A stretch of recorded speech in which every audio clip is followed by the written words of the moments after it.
অনেক দিন আগের কথা। একটি গ্রামে একটি কৃষক ও তার স্ত্রী বাস করত। সে সারাদিন জমিতে কাজকর্ম করত। একদিন কৃষক তার জমিতে গিয়ে দেখল তার জমির ফসল কেউ যেন খেয়ে নিয়েছে। সেটা দেখে সে ভাবতে ভাবতে বলে, এটা কার কাজ সেটা তো আমাকে ধরতেই হবে। এই বলে সে তার জমির মধ্যে একটি জাল বিছিয়ে দিয়ে বাড়িতে চলে যায়।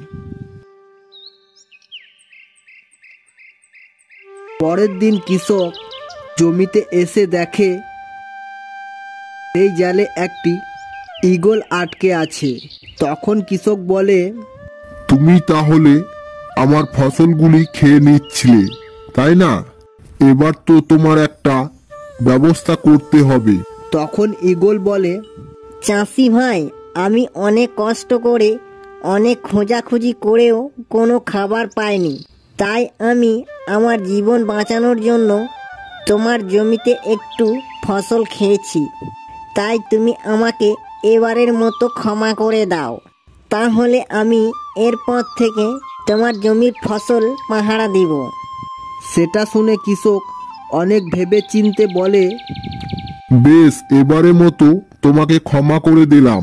এরপর যদি আমার ফসলে কোনো ক্ষতি হয় তাহলে তোমার আর নিস্তার নেই। এরপর থেকে ঈগল জমি পাহারা দিতে লাগলো। হঠাৎ সেই জমির পাশ দিয়ে একটি ছাগল যাচ্ছিল। ছাগলটি জমির ফসলগুলি দেখে তার খুব লোভ হয়। তাই সে বলে, এই কচি কচি ফসলগুলি খেতে খুব ভালো লাগবে, কিন্তু কি করে খাবো? এখানে তো একটি ঈগল পাহারা দিচ্ছে। খেতে গেলে তো সে খুব মারবে। তবুও যাই, গিয়ে দেখি একটু পটায়। এই বলে সে ঈগলের কাছে যায়। গিয়ে বলে, ঈগল বন্ধু, তোমার তো ফসল খুব ভালো হয়েছে। না গো, এটা আমার ফসল নয়, এটা আমার মালিকের ফসল। আমায় পাহারা দিতে রেখেছে। এইভাবে তাদের মধ্যে অনেক কথাবার্তা হয়। তারপর ছাগল বলে, ঈগল মশাই, তুমি যদি আমাকে কিছু ফসল খেতে দাও তাহলে তোমার জন্য অনেক ভালো ভালো খাবার এনে দেব। এই বলে তাকে বুঝিয়ে সুঝিয়ে রাজি করিয়ে নেয়।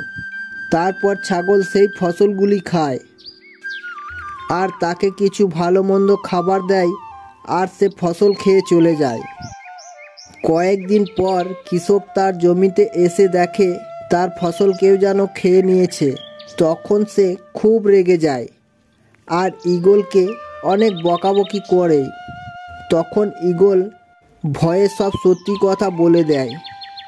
সেটা শুনে কৃষক তাকে সেখান থেকে তাড়িয়ে দেয় আর সে নিজেই তার জমি পাহারা দেয়। তো বন্ধুরা, এই ভিডিওটি দ্বারা এটাই শিক্ষা পেলাম যে নিজের কর্মে যে ফাঁকি দেয় সে সবার কাছে বিশ্বাস হারায়। তাই আমরা কখনো নিজের কর্মে ফাঁকি দেব না।